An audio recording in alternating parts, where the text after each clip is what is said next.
All right, today we're going to try to make sense of a pretty complex landscape, and we've got a great guide to help us do it. It's a paper from the journal Innovation and Green Development called Mapping ESG Driven Sustainable Development. And really, it's a much needed map for a topic that, let's be honest, can be super confusing. So let's just cut right to the chase with $1 million question, the one that fuels so much debate. Does all this ESG stuff, doing good for the environment and society, actually help a company's bottom line? Because for years, the research has been, well, it's been all over the map, leaving a lot of smart people scratching their heads. And that right there brings us to what the paper calls the ESG performance puzzle. Seriously, the sheer number of studies out there has created this massive maze. It's become almost impossible to see the big picture, which is exactly why we need a clear, reliable map right now. I mean, on one hand, you have the big promises of ESG, right? Better reputation, stronger financials, smarter risk management. But then you look at the reality, what hundreds of academic studies have found, and it's just a tangled mess. The results are wildly inconsistent. Some studies even suggest it could hurt a company's value. So yeah, the link is anything but simple. So to cut through all that noise, a research team from Morocco, India, and France decided to go on an expedition to really chart this entire research landscape. And their paper? Well, that's going to be our guide map today. And let me tell you, this was no small feat. To build their analysis, they didn't just skim a few papers. Nope. They did a super rigorous review of 169 high-quality academic articles. They wanted to make sure they were drawing from the absolute best and most credible work out there. And they weren't just casually browsing either. They used something called a systematic Prisma process. Now, that sounds technical, but all it really means is they used a very transparent, very scientific method for picking which studies to include. It's that kind of structured approach that gives their findings some real weight. And wow, look at this. This chart really shows you just how timely this whole project is. You can see this absolute explosion in ESG research publications right around 2019. It just shot up. And that massive increase tells you just how critical this topic has become and why a clear summary is more valuable than ever. So, after all that work, what did their map actually reveal? Well, here's the biggest discovery. The path from ESG to financial performance isn't some straight, simple highway. It's more like a winding country road, and it looks totally different depending on which industry sector you're in. Okay, so the big takeaway here is that context is absolutely everything.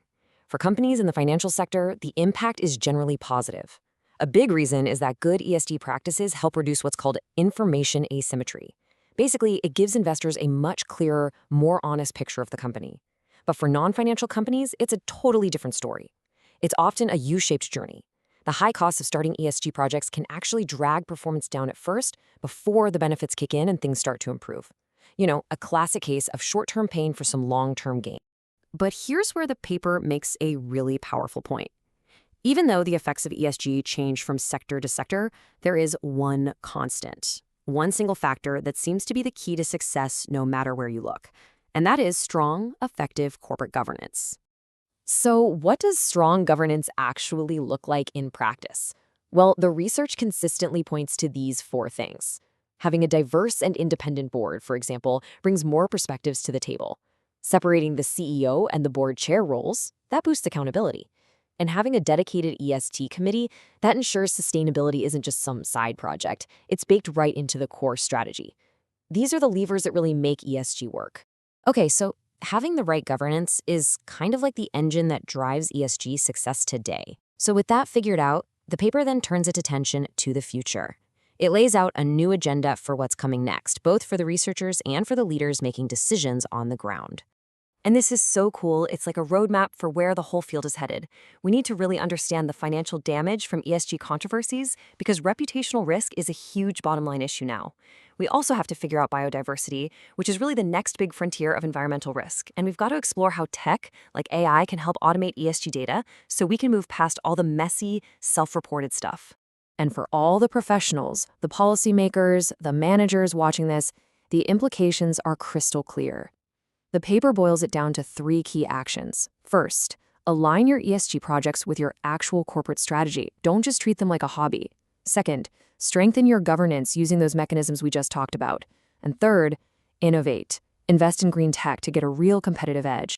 So if you take just one thing away from this whole explainer, please let it be this. The connection between ESG and financial performance is not a universal law of nature.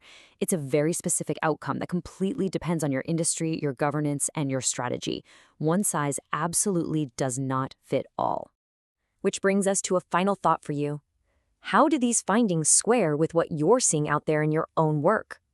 We really hope this map has been a useful guide. And hey, if it helped you see the landscape a little more clearly, please feel free to share it with your professional network.